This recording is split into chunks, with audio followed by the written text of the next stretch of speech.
ठीक है, सब मिलकर जोर से कहेंगे हालेलुया। परमेश्वर के नाम को हम धन्यवाद देते हैं। ये बहुत अच्छा जो वचन है अभी हम लोगों ने कहा है। बहुत सारी अच्छी बातें हैं और ऐसी बातें हैं जो प्रभु आज हम सबके जीवन में बोलना चाहता है। ये जितने भी भजन लिखे हैं ये सारे के सारे भजन हमारी रोजमर्रा की जिंदगी को टच करते हैं। ठीक है, हम रोज अपने जीवन को कैसे बिताते हैं, इस दुनिया में हम कैसे रहते हैं, और ये भजन जो लिखे हुए हैं ये किसी ना किसी परिस्थिति को दिखाते हैं, किसी ना किसी हालातों को दिखाते हैं कि भजन का लिखने वाला किन हालातों से गुजर रहा है। ठीक है, उसी तरह से जब हम इस भजन संहिता को पढ़ते हैं तो उसमें अलग अलग पार्ट है, अलग अलग हिस्से हैं, और यहाँ से ये तीसरा पार्ट इसका शुरू होता है जिस हिस्से में हम लोग आए हैं। और यहाँ पर इस तीसरे पार्ट में क्या है कि ये तीसरा जो पार्ट है ये इसको आसाफ के भजन से इसको शुरू किया गया। आसाफ का भजन इसमें ऊपर लिखा हुआ है। ठीक है, दाऊद के द्वारा नहीं लिखा हुआ है, ये किसके द्वारा लिखा हुआ है? आसाफ के द्वारा। ठीक है, आसाफ जो है ये एक कौरववंशियों की मंडली का एक व्यक्ति था, और ये कौरववंशी जो लोग होते थे इनका काम होता था परमेश्वर के लिए परमेश्वर की सेवा को करना। पर ये लोग ऐसे होते थे, कैसे होते थे कि इस यरूशलेम के मंदिर के अंदर कुछ ड्यूटियां होती थी। ये जो कौरववंशी लोग होते थे ये सुबह काम पे जाते थे और शाम को जैसे लोग काम पे आ जाते हैं इस तरह से लोग करते थे। कुछ लोग ऐसे याजक होते थे जो 24 आवर 24 घंटे वहीं रहते थे, वो अपने घर में नहीं जाते थे। कुछ लेवी लोग होते थे जो सिर्फ परमेश्वर के ही भवन में पूरी तरह से क्या होते थे? समर्पित होते थे। उनको उनके घर जाने की बिल्कुल भी इजाजत नहीं थी, उनको उनके परिवार वालों से संपर्क करने की भी इजाजत नहीं थी, क्योंकि ऐसा मानना था कि अगर ये घर में जाएंगे ज्यादा घर के कामों में उलझेंगे तो फिर ये प्रभु के काम को नहीं कर पाएंगे। इसलिए टोटली जो थे, ये लेवी के जो लोग थे ये वही मंदिर में रहते थे। अब ये कौरववंशी लोगों का काम क्या था? इन कौरववंशी लोगों का काम होता था परमेश्वर के लिए नए नए भजनों को बनाना, परमेश्वर के आंगनों की वहां पर सेवा करना, आने वाले लोगों का ध्यान रखना।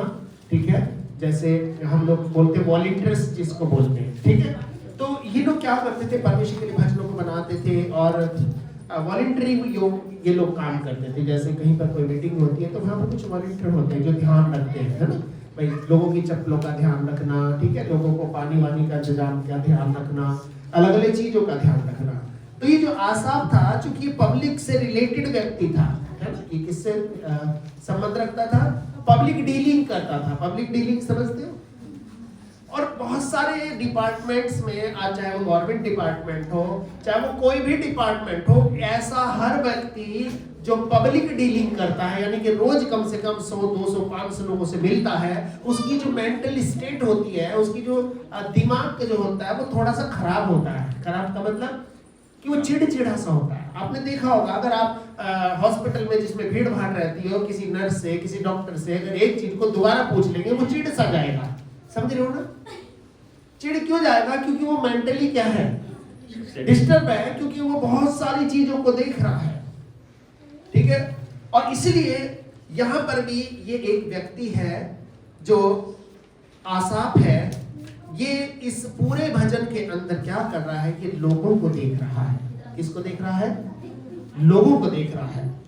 और इसके मन में एक सवाल है। सवाल क्या है कि सबसे पहला जो वचन है वो हमें बताता है, सचमुच इस्राएल के लिए अर्थात शुद्ध मन वालों के लिए परमेश्वर भला है।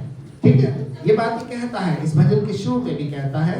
ठीक है, और फिर वो अपने जीवन की कुछ बातें हैं जो यहाँ पर शेयर करता है, और वो कहता है मेरे डग तो उखड़ना चाहते थे और मेरे डग किसको बोलते हैं? कदमों को। ठीक है, मेरे कदमों को, है ना। डग क्यों लिखा गया है? डग उसको बोलते हैं जो किसी डगर पर चलते हैं, जो किसी रास्ते पर चलते हैं, यानी कि प्रभु के रास्ते पर मेरे कदम जब जाते थे वो थोड़ा फिसलना चाहते थे, यानी कि उस रास्ते से वो हटना चाहते थे। और ये क्यों हटना चाहते थे? क्योंकि बहुत सारी चीजें शैतान आपके और हमारे जीवन में लाता है जिससे हम परमेश्वर के मार्गों से थोड़ा सा हट जाए, उसके मार्गों पर ना चले। ऐसा ही इसके जीवन में भी था। और वो कह रहा है कि मेरे डग तो उखड़ना चाहते थे, मेरे पैर फिसलने पर थे। क्यों फिसलने पर थे, क्यों थे? इसका कारण दिया है, क्योंकि जब मैं दुष्टों की कुशल देखता था, उन घमंडियों के विषय में डहा करता था। डहा का मतलब समझते हो? जलन करना। और डहा कौन करता है? जो देखता रहता है किसी को, ये आदमी कैसा है ना। ये बेचारा बैठा रहता होगा आसाफ, है ना। और जैसे लोग आते हैं, कुछ इसे घमंडी लोग भी मिलते होंगे जो उसको ना जय मसीह की बोलते हैं, ना जिसको नमस्ते करते होंगे, दुआ सलाम कुछ करते नहीं होंगे, है ना। इसकी तरफ ध्यान नहीं देते, इसको इग्नोर करके लोग चले जाते होंगे। तो इसको फीलिंग होती थी। और ये फीलिंग इसलिए होती थी कि ये दुनिया में से लोग आते हैं, इनके पास बहुत अच्छे अच्छे कपड़े हैं, ये बड़े सुंदर सुंदर गहने पहन करके आते हैं, सब कुछ इनके पास दिया हुआ है, और मैं यहाँ पर रात दिन प्रभु की सेवा कर रहा हूँ, प्रभु के मंदिर में पूरा मैं मेहनत करता हूँ, उसके बाद भी मेरा क्या है, ये हाल है। कई बार हमारे जीवन में ये सवाल खड़े हो जाते हैं कि जब हम प्रभु की उपस्थिति में जाते हैं तो हम क्या करते हैं? हम एक दूसरे को वहां पर देखते हैं, हम प्रभु को वहां नहीं देखते। और परमेश्वर की उपस्थिति में जाने का मतलब क्या है कि हमें जाकर के वहां प्रभु को देखना है, लोगों को नहीं देखना। क्योंकि लोगों को हम देखेंगे तो हमारे मन के अंदर दो चीजें आएंगी, या तो हमें उस व्यक्ति पर दया आएगी या फिर उस व्यक्ति पे हमें जलन आएगी। बहुत सारी चीजें हैं, क्योंकि यहाँ पर हम खुदा की जिंदगी को झांकने के लिए आते हैं, दूसरों की जिंदगी को झांकने नहीं आते। तो यहाँ पर परमेश्वर का जो वचन है वो इस बात को बताता है कि जब मैं दुष्टों का कुशल देखता था, कुशल का मतलब लोग तो दुष्ट हैं लेकिन मजा कर रहे हैं। आज दुनिया में बहुत लोग ऐसे हैं जो चोरी करते हैं, उल्टे सीधे काम करते हैं। आपको लगेगा यार ये तो बहुत अच्छे हैं, इनके घर एक की जगह 4-4 कारें खड़ी है ना, इनका तो सब कुछ ये हो रहा है। इनका एक घर था, इन्होंने दूसरा भी ले लिया, इनके पास 2 थे, इन्होंने तीसरा भी ले लिया। ठीक है, तो कई बार हमारे मन के अंदर ये बात आती है कि प्रभु मैं तेरे से प्रार्थना करता हूँ, मैं तेरा जन हूँ, मैं तेरे साथ रहता हूँ, लेकिन उसके बाद भी जो है ये सब आशीष तू उनको दे रहा है और तू मुझको नहीं दे रहा। फिर वो कह रहा है कि उनको मृत्यु की वेदनाएं नहीं होती और उनका बल अटूट रहता है, उनको दूसरे मनुष्यों के समान कष्ट नहीं होता और अन्य मनुष्य के समान उन पर विपत्ति नहीं पड़ती। इस कारण अहंकार उनके गले का हार बना है और उनका ओढ़ना उपद्रव है। उनकी आंखों में चर्बी छलकती है और उनकी मन की भावनाएं उमड़ती हैं। ठीक है, आपने देखा होगा कि दुनिया में जो लोग होते हैं, कई बार जो बहुत पैसे वाले लोग होते हैं, बहुत घमंडी लोग होते हैं। ठीक है, और दुनिया में एक और ट्रेंड चलता है कि हमेशा दूसरा आदमी जब आपसे हालचाल पूछता है, वो ये जानना चाहता है कि आपके पास क्या है। आपके पास अपना घर है, आप क्या काम करते हैं, आपकी कहाँ फैक्ट्री है, क्या आप जॉब करते हैं। वो अपने मन में इस बात को तोलता है कि ये आदमी मेरे से अच्छा है या मैं इससे अच्छा हूं। तो लोग आज दुनिया में जब आप किसी से भी मिलेंगे, किसी से भी बात करेंगे, वो आपके घर परिवार रोजगार बिजनेस सब चीजों के बारे में पूछ लेगा और अपने मन में फिर वो ये देखेगा कि इस आदमी से मुझे क्या फायदा हो सकता है या इसके साथ मुझे दोस्ती बढ़ाने से नुकसान हो सकता है। और ध्यान रखना, आज उन लोगों से कोई भी बात नहीं करना चाहता, ना उनकी दोस्ती करना चाहता जिन लोगों से लोगों को फायदा होता, क्योंकि हर एक रिलेशन, हर एक संबंध आज किस पर निर्भर करता है, स्वार्थ पर निर्भर करता है। और ये व्यक्ति जो था, ये भी लोगों की तरफ देखता रहता था, जबकि ये प्रभु की सेवा करने के लिए वहां मंदिर में था, इसको चाहिए था प्रभु की तरफ देखे, लेकिन ये लोगों की तरफ देखता था और अपने मन में ये विचार करता था कि देखो इनको मौत की वेदना नहीं, इनका बल अटूट रहता है, ये कभी बीमार भी नहीं पड़ते। बल अटूट रहने का मतलब ये कभी कमजोर नहीं दिखते, ये हमेशा हेल्थी दिखते हैं, इनके जीवन में सब कुछ बढ़िया चल रहा है ना। और बहुत ही अहंकार करते हैं। मतलब कई बार क्या होता है, अगर हमें कोई नमस्ते नहीं करता, हो सकता है वो पता नहीं किस कारण से नहीं किया हो, लेकिन हम कई बार सोचते बड़ा घमंडी है, बड़े लोग घमंडी हैं लोग। इसका मतलब क्या होता है कि हम अपने मन में क्या करते हैं, कल्पना करते हैं। हो सकता है उसने आपको ना देखा हो सकता है उसका दिमाग कहीं और हो सकता है उसका विचार कहीं और हो, लेकिन फिर भी हम अपने हिसाब से क्या करने लगते हैं, ये सब बातों करने लगते हैं। ठीक है। और लिखा है 7वें 9 वचन में क्या लिखा है, वे मानो स्वर्ग में बैठे हुए बोलते हैं। तो मानो का मतलब एक उदाहरण दिया हुआ है ना। मानो का मतलब ऐसा मान लो, मतलब ऐसा तुलना कर रहा है वो, जैसे वो स्वर्ग में बैठे हुए क्या कर रहे हैं, बोलते हैं। स्वर्ग में बैठे हुए बोलने का मतलब क्या होता है, स्वर्ग में बैठे हुए बोलने का मतलब हुक्म के साथ बोलते हैं। ओए चल यहाँ से गिलास पानी लेके आ, ओए चल यहाँ के बैठा है, यहाँ से उठा। मतलब एक तरह से उसकी जो वॉइस होती है, कमांडिंग वॉइस होती है, मतलब दूसरों को हुक्म देने वाली आवाज होती है। और वो चीज इसको पसंद नहीं आती। इसको लग रहा है प्रभु मैं तेरी सेवा करता हूँ, मुझे इज्जत मिलनी चाहिए, मैं तेरे भवन में रहता हूँ, मुझे आदर मिलना चाहिए। लेकिन इसके बाद भी जो है ये मतलब बहुत दुखी है अपने अंदर, ठीक है। और दुखी इसलिए है, और अब ये व्यक्ति क्या हो गया है, 12 वचन को ध्यान से पढ़ेंगे। देखो ये दुष्ट लोग हैं तो भी सदा आराम से रहकर धन संपत्ति बटोरते रहते हैं। मतलब इसकी नजरों से जो दिखाई दे रहा है, क्या दिखाई दे रहा, बताओ। मैं धनी व्यक्ति हूँ और ये दुष्ट लोग हैं तो भी आराम के साथ क्या करते रहते हैं, धन बटोरते रहते हैं। इसकी नजर कहाँ है, इन लोगों के धन पर है, इन लोगों के कपड़ों पर है, इन लोगों के जेवर जो ये पहन के आते हैं उस पर है। क्योंकि इस्राएल के अंदर बहुत गोल्ड होता था, पता है आपको। इस्राएल देश ऐसा देश था जिसके अंदर बहुत समृद्ध देश था। उसके अंदर बहुत लोगों के अंदर एक आम बात होती थी, गोल्ड की चैन पहनना या गोल्ड के कई चीजें होती थी जो सोने की लोग पहनते थे। और वो लोग पहन करके जैसे भाई जिसकी जैसी हैसियत होती थी, कोई भवन में आता था, कोई बाजार में जाता था, कोई मार्केट में जाता था। लेकिन ये व्यक्ति उनके डाह करता था और अपने आप को उनसे क्या करता था, तुलना करता था। तो प्रियो, इस दुनिया में हर प्रकार का व्यक्ति आपको मिलेगा। जब आप मार्केट में निकलेंगे, जब आप बाहर जाएंगे तो हर तरह के व्यक्ति आपको टकराएंगे और आपको दिखेंगे। हालांकि आप उनको नहीं जानते, आपके मन में उनके प्रति कल्पना होगी। कई बार आप सोचते हैं भाई ये तो प्रभु को नहीं मानते, तो चर्च में भी नहीं जाते, भवन में भी नहीं जाते, उसके बाद भी इनके पास सब कुछ है। और कई बार हम अपने आप को बहुत छोटा समझ, प्रभु तूने तो हमें कुछ भी नहीं दिया, इनके पास इतना सब कुछ है, इनके पास ये है, इनके पास वो है। लेकिन प्रियो, परमेश्वर का जो वचन है वो आगे हमें बताता है अब इस आदमी को बहुत पछतावा होगा। 13 वचन में इसको क्या हो रहा है, बहुत पछतावा हो रहा है कि प्रभु मैंने तेरी सेवा को क्यों चुन लिया, मैंने अपने कैरियर को तेरे साथ क्यों चुन लिया। ये क्या कह रहा है, देखो ध्यान से पढ़ेंगे 13 वचन को।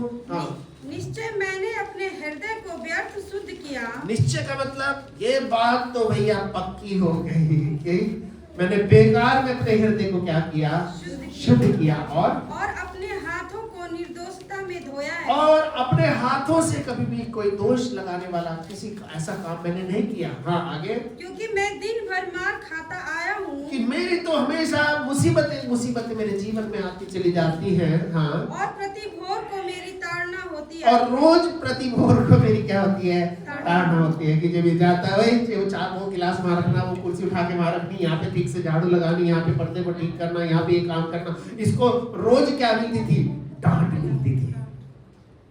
इसको क्या मिलती थी, रोज डांट मिलती थी। ये कह रहा प्रति भोर को मेरी ताड़ना होती रहती है। और यदि मैंने कहा होता हाँ, मैं ऐसा ही कहूँगा, हाँ, तो देख मैं तेरी संतान के साथ क्रूरता का व्यवहार करता। हाँ, वो ये भी कह रहा है देख मैं तो कितना अच्छा आदमी हूँ, अगर मुझे पता होता ना ये एक बहुत दुष्ट आदमी है तो मैं बहुत उसके साथ बुरा बर्ताव करता। इसका मतलब ये कह रहा है कि मैं सबकी इज्जत कर रहा हूँ, सबको नमस्ते कर रहा हूँ, या अपनी भाषा में मैं सबका आदर कर रहा हूँ। लेकिन ये लोग मेरी तरफ देख भी नहीं रहे हैं, घमंड से चले जा रहे हैं, है ना। और देखने से लग रहा है सब कुछ, पैसा भी इनके पास है, इनके पास ये है, इनके पास वो है। लेकिन इसको शायद मालूम नहीं था इनके पास कुछ भी हो लेकिन परमेश्वर नहीं है। हालेलुया। फिर ये इसको पछतावा हो रहा है। हम में भी कई बार क्या होता है, अपने जीवन के ऊपर पछतावा होता है।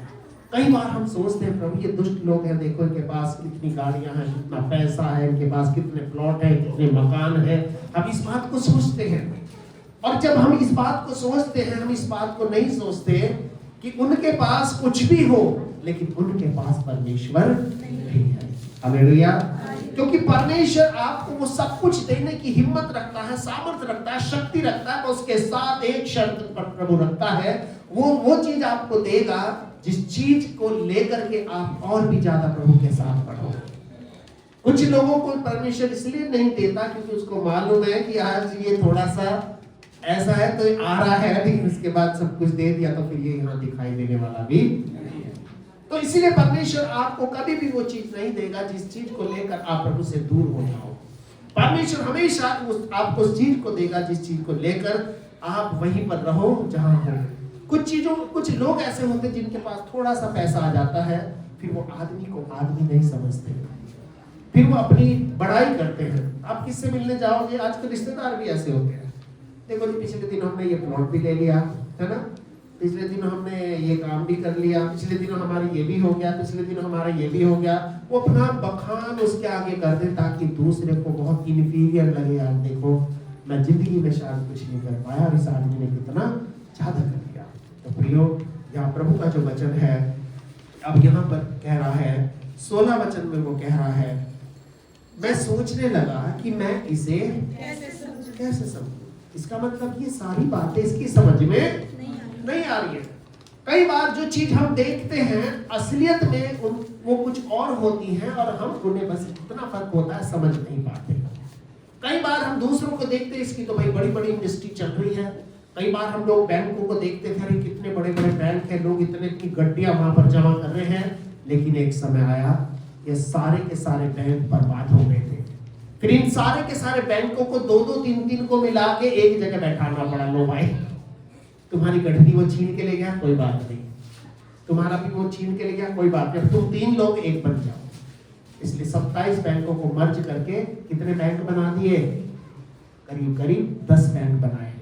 पता है आपको मालूम होगा ये बात। तो कई बार जो हमें दिखाई देता है वास्तव में वैसा नहीं होता। बड़े बड़े जो उद्योगपति लोग हैं वो सब पैसे को लेकर कहीं लॉस भी हो गया उन लोगों को, अब वो उस कर्जे को देने की हैसियत में नहीं, और उनके कर्जे भी बड़े आराम से माफ हो जाते हैं। लेकिन एक गरीब आदमी का 1 लाख का अगर कर्जा हो, रात दिन बेचारा, उसके यहाँ पुलिस आती नहीं रुकती है, कभी उसे थाने में बंद कर रहे, कभी उसको सता रहे, कभी उसको धमका रहे, कभी उसको कुछ कर रहे हैं। लेकिन ध्यान रखना, प्रभु का जो ये वचन है वो ये कहता है कि कई चीजें ऐसी होती हैं जो हमें दिखाई देती हैं पर हमें समझ में नहीं आती। और जब तक हम किसी चीज को ना समझें, देखी हुई बात पर हम कभी भी विश्वास ना करें, क्योंकि वो झूठी हो सकती है। कई बार जो चीज हमें दिखाई देती है वास्तव में वो वैसा नहीं होता। यहाँ प्रभु का जो वचन है वो ये कह रहा है, तब मैंने कहा, तब मैं सोचने लगा। 16 वचन को पढ़ेंगे ध्यान से। जब मैं सोचने लगा हाँ, कि इसे मैं कैसे समझूं, ये तो यह मेरी दृष्टि में अति कठिन समस्या थी। तो मेरे लिए बहुत बड़ी ये समस्या थी कि मैं इस चीज को समझ नहीं पाता। आज हम भी कई बार इस चीज को नहीं समझ पाते कि प्रभु दुनिया में कितने दुष्ट लोग हैं, देखो वो सब मजे कर रहे हैं, हम लोग प्रार्थना करने वाले लोग हैं, उसके बाद भी कष्टों को उठा रहे हैं। तो प्रियो, ऐसा नहीं है। प्रभु का वचन आगे इस बात का जवाब देता है, और मैं जब तक नहीं समझा, जब तक कि मैंने ईश्वर के पवित्र स्थान में जाकर उन लोगों के परिणाम को नहीं देखा। हालेलुया। परिणाम क्या होता है? रिजल्ट होता है। और ध्यान रखना, कोई भी काम आप करेंगे उसका रिजल्ट बहुत जल्दी आपको मिलेगा। और सबसे पहला रिजल्ट कहाँ मिलेगा? आपको आपके शरीर के ऊपर मिलेगा, क्योंकि आपका शरीर क्या है? पवित्र आत्मा का। अगर आप गलत हो तो सबसे पहले आप अपने शरीर के अंदर उस दुख को उठाओगे। अगर आपका शरीर फिट है, ठीक है, बढ़िया है, इसका मतलब दुनिया आपके लिए कुछ भी बोलती रहे, आप परमेश्वर की नजरों में सही होने चाहिए। हालेलुया। और इसलिए आगे इसमें लिखा है, उन लोगों के परिणाम को ना सोचा। आगे क्या लिखा है? निश्चय तू उन्हें फिसलने वाले स्थानों में रखता है। किनको? उन लोगों को जो आज हमें दिखाई दे रहे हैं कि भाई इनके पास बहुत पैसा है, इनके पास बहुत गाड़ियां हैं, इनके पास बड़ी धन दौलत है ना, कितनी लग्जरी कार इनके पास है, कितने बढ़िया बढ़िया कपड़े पहनते हैं, कितने अच्छे अच्छे गहने ये लोग पहनते हैं। बाइबल बताती है सब लोग कहाँ रहते हैं? फिसलने वाले स्थानों में। फिसलने का मतलब क्या है? कि कोई कितना भी ऊंचा चला जाए, लेकिन ध्यान रखना जब फिसलता है तो कहाँ आता है? सीधा नीचे आता है। ठीक है, फिसलने का मतलब एकदम फिसलना क्या होता है, और फिसलता आदमी मतलब के किसी समय पर नहीं, अचानक फिसलता है। कब फिसलता है? हम कहते हैं ना भाई क्या हो गया पैर में, ये अचानक से पैर फिसल गया था, जानबूझ के तो नहीं फिसला ना। एक समय था जब तक पैर नहीं फिसल रहा, लेकिन अचानक से, इसका मतलब कि परमेश्वर ऐसे लोगों के जीवन में अचानक से कुछ करता है कि जो आसमान में आज उड़ रहे हैं वो एक मिनट में भी कहाँ जाते हैं, जमीन के ऊपर आ जाते हैं। इसलिए प्रभु का वचन हमें बताता है कि इस दुनिया में कहीं कोई भी कर रहा है, कुछ भी कर रहा है, हम इस बात को ना देखें, हमें ये देखना है प्रभु मैं तेरे लिए क्या कर रहा हूँ, आज मेरे पास क्या है। हम उस चीज के लिए दुआ करें जो आज हमारे पास नहीं है, हम उस चीज के लिए ईर्ष्या ना करें कि जो चीज उसके पास है। हम ये दुआ ना करें कि प्रभु जैसा उसका कपड़ा है वैसा कपड़ा मुझे चाहिए, ऐसी दुआ मत करो। आप ऐसी दुआ मत करो जैसा घर उसका बना है ऐसा घर मुझे चाहिए। आप ये दुआ करो प्रभु मुझे भी एक घर चाहिए, मुझे भी अच्छे कपड़े चाहिए। हम क्या करते हैं, दूसरों की चीजों को देखकर क्या होते हैं, परेशान होते हैं कि बताओ इतना बढ़िया घर इसका बना हुआ है, इतने अच्छे कपड़े पहन रहा है, इतनी बढ़िया कार है इसकी, है ना, इतना अच्छा मोबाइल ले रखा है। कई लोग तो मोबाइल को कहते हैं भाई मुझे ऐसा ही मोबाइल चाहिए या मुझे यही चीज चाहिए। पर ध्यान रखना, आप प्रभु से कहो कि हाँ प्रभु मुझे मोबाइल चाहिए पर ऐसा ही चाहिए, ये कभी मत बोलो, क्योंकि परमेश्वर हर एक व्यक्ति को इस दुनिया में सब कुछ देने का सामर्थ्य रखता है, शक्ति रखता है। इसलिए हमेशा जब आप प्रभु के भवन में आते हो तो कई चीजें आपकी समझ में नहीं आएंगी, और ये चीजें आपको जब समझ में आएंगी जब उनका रिजल्ट सामने आएगा। रिजल्ट का मतलब कि उन चीजों का परिणाम होता है, और वचन कहता है कि जब मैंने उनके परिणाम को ना देखा तब तक वो बात मेरी समझ में नहीं आई। निश्चय तो उन्हें फिसलने वाले स्थान में रखता है और गिराकर सत्यानाश। एक तो नाश होता है और एक क्या होता है, सत्यानाश। सत्यानाश का मतलब कि फिर वो दोबारा से खड़ा नहीं हो सकता। हालेलुया। तो इसी तरह से हम लोग, बाइबल कहती है कि हम गिरे पर उठ पड़े हैं, और बाइबल कहती है धर्मी चाहे 100 बार गिरे तो भी वो उठकर खड़ा हो जाएगा, क्योंकि उसको खड़ा करने वाला कौन है, परमेश्वर। हालेलुया। ये फर्क है उन लोगों में और हम लोगों में, ठीक है। तो प्रभु का जो वचन है वो हमें इस बात को बताता है कि, और 19 वचन में क्या हो गया, अब वो खुश हो गया। 19 वचन में क्या हो गया, खुश हो गया। खुश क्यों हो गया? शायद इसे कोई अच्छी खबर मिली होगी, और हम खुश कब होते हैं, जब हमें हमारे मन के मुताबिक कोई समाचार मिल जाता है। वो क्या कह रहा है, वे क्षण भर में कैसे उजड़ गए हैं, हाँ, वे मिट गए, वे घबराते घबराते नष्ट हो गए। हाँ, मतलब अब उसे थोड़ी चैन मिल गई। देखो कोई किसी के साथ कुछ गलत हो गया होगा, अब इसको शकून पड़ गया, देखो ये 1 मिनट में बताओ सब कुछ खत्म हो गया, ठीक है। आज हम देखते हैं कि बहुत सारी चीजें हैं जिनको खत्म होने में समय नहीं लगता, क्योंकि जो लोग शैतान के साथ चलते हैं शैतान उनके साथ चलता है। और बाइबल में लिखा है कि शैतान कभी किसी का भला नहीं कर सकता, चोरी करने, घात करने और नाश करने को आता है, लेकिन यीशु ने कहा मैं इसलिए आया हूं ताकि तुम जीवन पाओ और बहुत सारे लोग दुनिया में हैं। आपको एक अभी 2-2.5 महीने पहले मैंने एक न्यूज पढ़ा था, और उस न्यूज में क्या था, एक परिवार जो था, पूरा का पूरा परिवार एक बहुत अच्छी इंडेवर कार के अंदर अपना छुट्टी बिताने के लिए कहाँ जा रहा था, एक मसूरी जगह है देहरादून के साइड में। और ऐसा समाचार आया कि सारे के सारे लोग क्या थे उसमें, कार में थे, और वो कार क्या हो गई, एक एक्सीडेंट के तहत क्या हो गया, वो खाई में गिर गया। और क्योंकि पहाड़ों में क्या होता है, नीचे खाई होती है, और उस परिवार में से एक भी व्यक्ति, और इसलिए उनकी जो इंडस्ट्री थी, उनकी जो फैक्ट्रियां थी, वो बॉम्बे या साउथ साइड के लोग थे, उनकी सारी इंडस्ट्री कहाँ चली गई, गवर्नमेंट ने अपने कब्जे में ले ली, क्योंकि अब कोई वारिस। ये लोग आनंद मनाने, खुशी मनाने जा रहे होंगे, शायद मोहल्ले वाले कह रहे हो बताओ कितने अच्छे लोग हैं बेचारे, घूमने जा रहे हैं। फिर वो सोचते हैं बताओ हम तो कभी घूमने भी नहीं गए, है ना। कई बार जब हम दूसरों को घूमते हुए देखते हैं तो हम अपने आप को पछताते हैं, अरे ये तो घूमने जा रहे हैं बताओ, और हम तो जा ही नहीं रहे हैं। बड़ा दुख होता है ना कई बार। कोई लोग अच्छे कपड़े पहन के घर से निकलते हैं, हम अपने कपड़ों को देखते हैं, बताओ हमारे पास तो अच्छे कपड़े हैं नहीं। लेकिन प्रभु का जो वचन है वो हमें इस बात को बताता है कि निश्चय तू उन्हें फिसलने वाले स्थानों पर रखता है और गिरा कर सत्यानाश कर देता है। और कितनी देर लगा, थोड़ा सा देर में सब कुछ खत्म।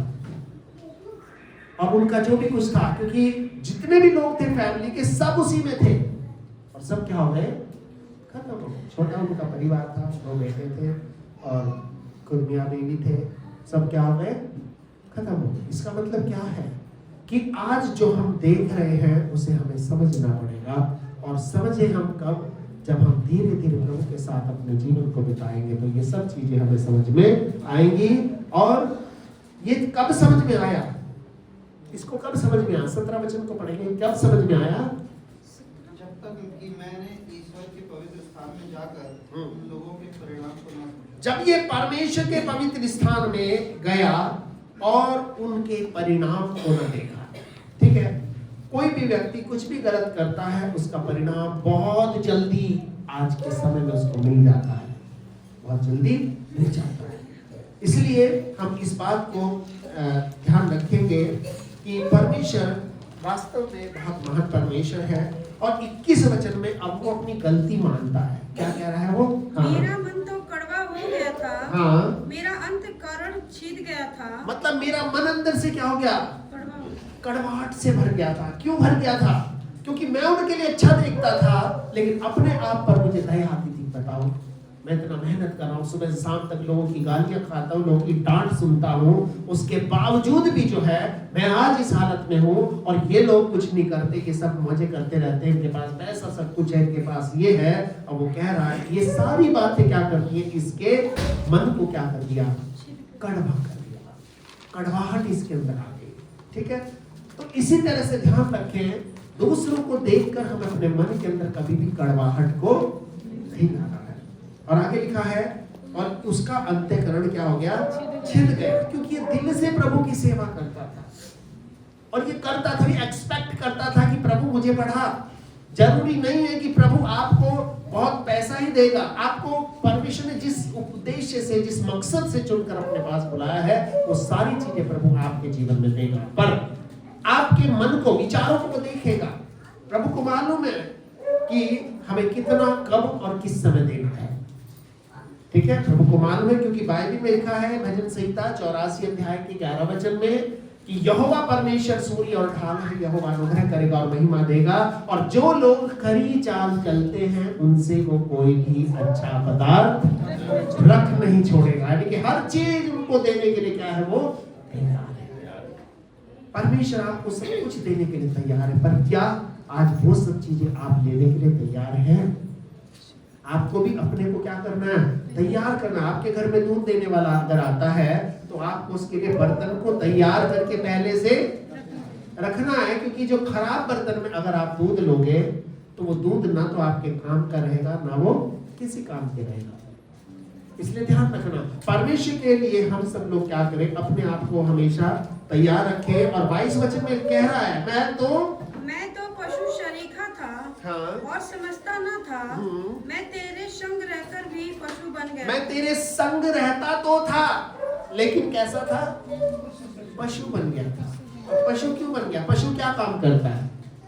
पशु को सिर्फ अपने खाने से मतलब होता है, अपने नहाने से मतलब होता है, और चुपचाप बैठ करके आराम करने से मतलब आज कितने लोग प्रभु के साथ चलते हैं, वो क्या करते हैं, उनको बस अपने खाने पीने से मतलब है, अपने रेस्ट से मतलब है, और उन्हें किसी काम से मतलब नहीं है। और इसीलिए पशु को क्या किया जाता है, उसके गले में एक चैन बांधी जाती है, मजबूरी है। चैन बांधना पशु के गले में क्या है, मजबूरी है, वो बांधनी ही। आप अपने घर में गाय लेके आओ, भैंस लेके आओ, घोड़ा लेके आओ, गधा लेके आओ, कुछ भी आपके घर में हो, आपको उसको बांधना ही पड़ेगा। और वो कह रहा है मैं पशु शरीखा हो गया था, पशु के समान क्यों हो गया, मैं अपने आप को बंधा हुआ महसूस कर रहा था। तेरे साथ तो रहता था पर तेरे साथ नहीं था। हालेलुया। आज कितने लोग प्रभु के साथ तो रहते हैं पर प्रभु के नहीं होते। इसलिए आज हमें जितना हम प्रभु के साथ रहेंगे और जो भी कुछ हमारे पास है उसके लिए हम प्रभु को क्या करेंगे, धन्यवाद करेंगे। क्योंकि प्रभु को हमें धन्यवाद देना है, क्योंकि कुछ लोगों के पास इतना भी नहीं होता जो हमारे पास है। हम कई बार क्या करते हैं, दूसरों की चीजों को देखते हैं, नकल करते हैं, और आज नकल का युग है। कैसा युग है? किसी की कोई साड़ी का भी ट्रेंड चलता है, कुछ गहनों का ट्रेंड चलता है, मोबाइल का ट्रेंड चलता है, आपके कपड़ों का जो स्टाइल है, डिजाइन है, यहाँ तक बालों की डिजाइन का भी क्या चलता है, ट्रेंड चलता है। हम चाहते जैसा उसके पास है बालों का स्टाइल मेरा भी होना चाहिए, जैसे उसने अपने बाल कटाए मुझे भी कटाने। अरे भाई, कल को तो लोग गंजे होने शुरू हो जाओगे, तो क्या आप भी गंजे होने शुरू हो जाओगे? ऐसा नहीं है। और आपको मालूम है विदेशों में ट्रेंड चल रहा है कि लोग गंजे होने शुरू हो गए हैं, पता है आपको? लड़कों ने बाल रखने शुरू कर दिए, लड़कियों ने बाल कटाने शुरू कर दिए, यानी कि उल्टा हो रहा है। आदमी के कपड़े लेडीज पहन रहे हैं, लेडीज के कपड़े आदमी पहन रहे हैं। आज पूरा कपड़ा यूट्यूब आप देखोगे, ये सब कुछ उल्टा होता जा रहा है। लेकिन हमें वही रहना है, क्योंकि प्रभु के साथ रहकर हमें कड़वाहट नहीं रखनी है। परमेश्वर के साथ रहकर हमें अपनी कड़वाहट को दूर करना है और अपने आप को देखना है और परमेश्वर को देखना है, क्योंकि हम में से हर एक व्यक्ति बिल्कुल अलग है। हम में से हर एक व्यक्ति बिल्कुल अलग है। हम टोटली अलग हैं, हम एक दूसरे के जैसे नहीं हैं। और इसीलिए तो प्रभु ने हमें अलग बनाया, ताकि हमें एक दूसरे की जरूरत पड़े।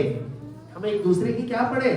जरूरत पड़े। आपके किचन के अंदर सारी चीजें चम्मच नहीं हो सकती, कुछ चमचे भी जरूरी हैं, कुछ कटोरियां भी जरूरी है, कुछ थाली भी जरूरी है, हर एक चीज जरूरी है, तब जाके आपका किचन कहलाएगा।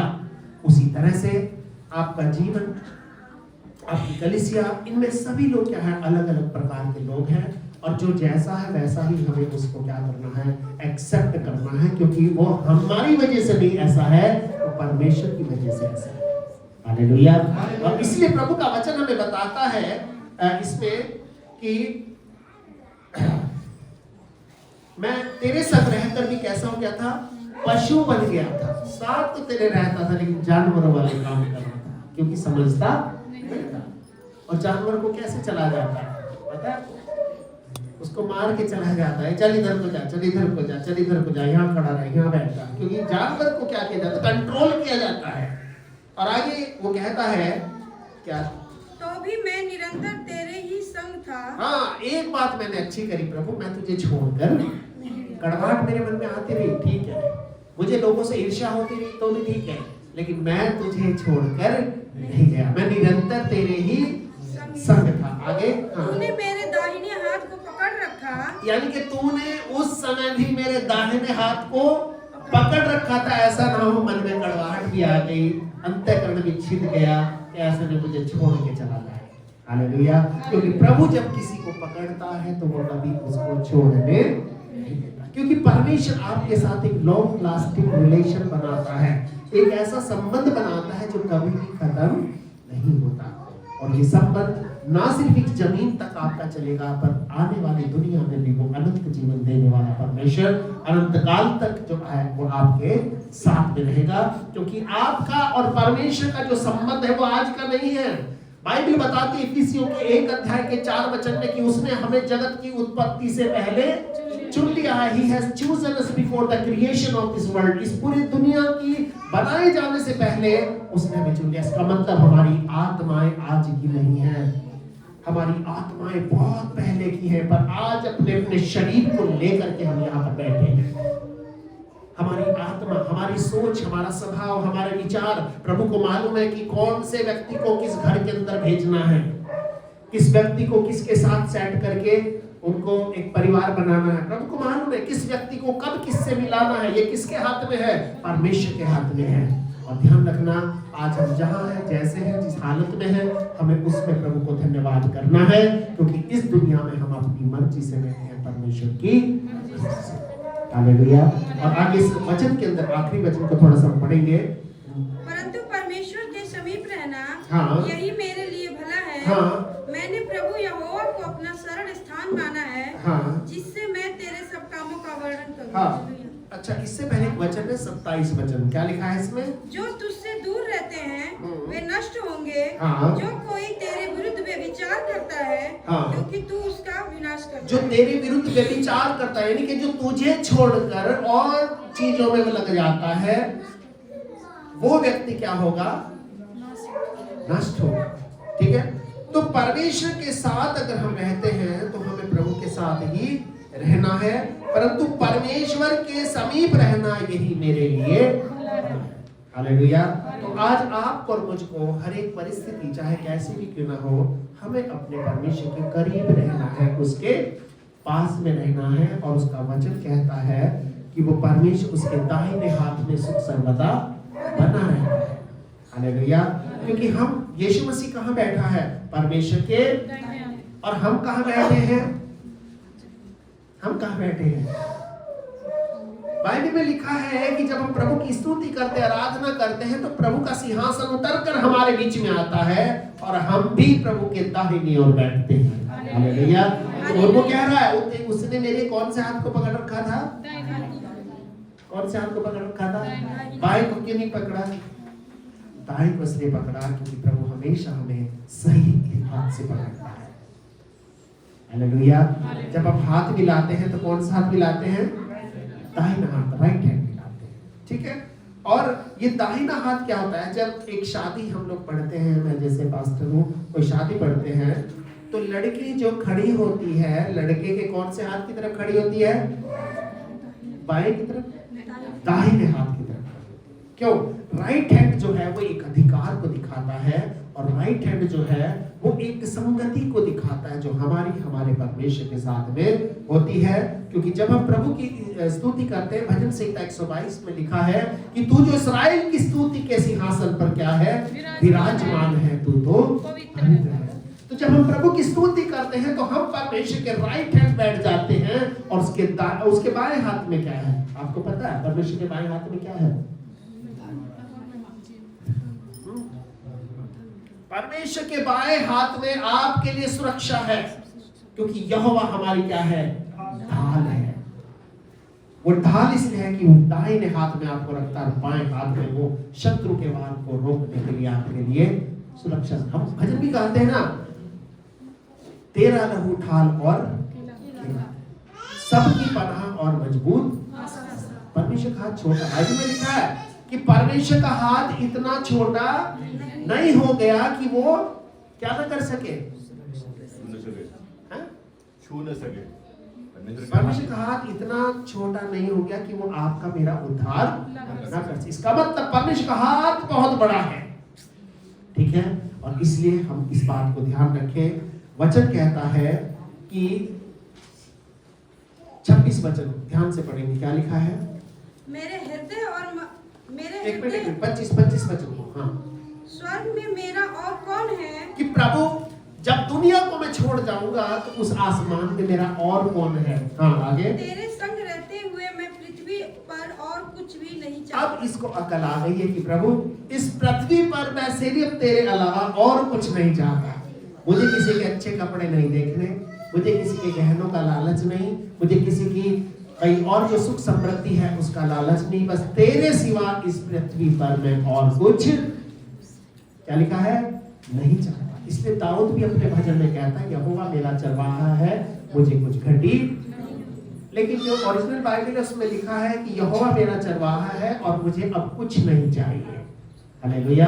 क्योंकि जब प्रभु आपको मिल जाएगा तो सब कुछ आपको मिल जाएगा।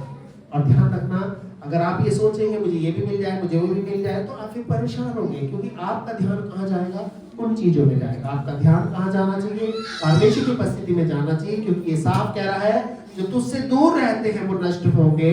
ठीक है। परंतु परमेश्वर के समीप रहना यही मेरे लिए भला है। मैंने प्रभु यहोवा को अपना शरण स्थान माना है, जिससे मैं तेरे सब कामों का, मेरा काम यह है कि तेरे कामों का वर्णन करूं। मेरा काम है कि तेरे काम को मैं दूसरों को बता सकूं। कैसे? भजन लिख करके, तेरी आराधना के द्वारा, तेरी उससे प्रार्थना के द्वारा दूसरों को मैं प्रभु के भवन के अंदर ला करके उनको एक अच्छा मार्गदर्शन करके, उनकी सेवा करके मैं क्या कर सकूं? प्रभु तेरे काम को कर सकूं। हालेलुया। तो प्रभु इस वचन में हमें एक बात को बताता है कि जब हम प्रभु के भवन में आते हैं या दुनिया में रहते हैं, हम कभी भी दूसरों की चीजों को ये ना देख करके कहें कि ऐसी चीज मेरे पास भी होनी चाहिए, क्योंकि प्रभु ने आपको हो सकता है उससे भी बढ़िया चीज देने के लिए चुना। इसलिए परमेश्वर के पास जब हम आते हैं, इसमें कहें कि प्रभु मुझे तेरी जरूरत है, और जब प्रभु ही हमें मिल जाएगा तो हमें फिर किस चीज की कमी हो सकेगी, ठीक है। और आप अगर देखेंगे इस्राएल के अंदर एक स्टेट है जिसको यहूदा का स्टेट बोलते हैं, जैसे वहां पे राज्य होते हैं ना, उत्तर प्रदेश का राज्य इसका, तो इस्राएल के अंदर 12 स्टेट हैं, 12 गोत्रों के, और उनके अंदर सबसे रिच स्टेट जो है, सबसे जो धन वाला या पैसे वाला स्टेट है, पता है कौन सा है? नंबर 1 पे लेवाइट का जो स्टेट है, लेवियों का जो स्टेट है, और दूसरे नंबर पर यहूदा का स्टेट जो है। लेवी का जो स्टेट है वो क्या है, क्योंकि लेवी लोग ऐसे होते थे जो कभी अपने घर नहीं जाते थे, वो अपनी जमीन जायदाद, अपने घर, अपनी प्रॉपर्टी, हर एक चीज को छोड़कर वो प्रभु के साथ चलते थे। और आज इस्राएल के अंदर लेवियों का जो स्टेट है वो सबसे समृद्ध है, बड़ी बड़ी इंडस्ट्रियां हैं, वहां पर रहने वाला हर आदमी करोड़ोंपति है। यहूदा का भी दूसरे नंबर पर नाम है। इस तरह से 12 गोत्र जैसे इस्राएल के थे। पर मैं आपको ये बताना चाहता हूँ, बाइबल में लिखा है कि तब परमेश्वर ने लेवी के गोत्र को इसलिए अलग किया कि वो यहोवा की वाचा का संदूक उठाया करे, यहोवा के सम्मुख खड़े रहकर उसके नाम से आशीर्वाद दिया करे, जैसा कि आज के दिन तक होता आ रहा है। और इसलिए चूंकि वो यहोवा का संदूक उठाते थे, उनको अपने भाइयों के बीच में कोई निज भाग, निज अंश क्यों नहीं मिला? क्योंकि यहोवा ही उनका हक था, उन्होंने यहोवा ही को चुना था। हालेलुया। तो आज आपको और मुझको भी किसको चुनना है? परमेश्वर को चुनना है। प्रभु अगर तू मेरे साथ है तो समझो सारी दुनिया की दौलत, सारी दुनिया की खुशियां मेरे साथ है। तू मुझे कभी भी निराश नहीं करेगा। हालेलुया। तो जीवन में कई बार हमारे मन में परेशानी आती है, हमारे जीवन में कई बार बहुत सारे सवाल आते हैं, जैसे इसके मन में आ रहे थे, प्रभु हम तो तेरी आराधना करते हैं, पढ़ाई करते हैं, उसके बाद भी मेरा जीवन दुखों से भरा है, मेरा जीवन जरूरतों से भरा है। लेकिन ध्यान रखना, परमेश्वर आपकी जरूरतों को पूरा करने वाला परमेश्वर है। तो प्रभु इस वचन के द्वारा हम सबको आशीष दे। आइए अभी हमारे पास समय होगा, हम सब लोग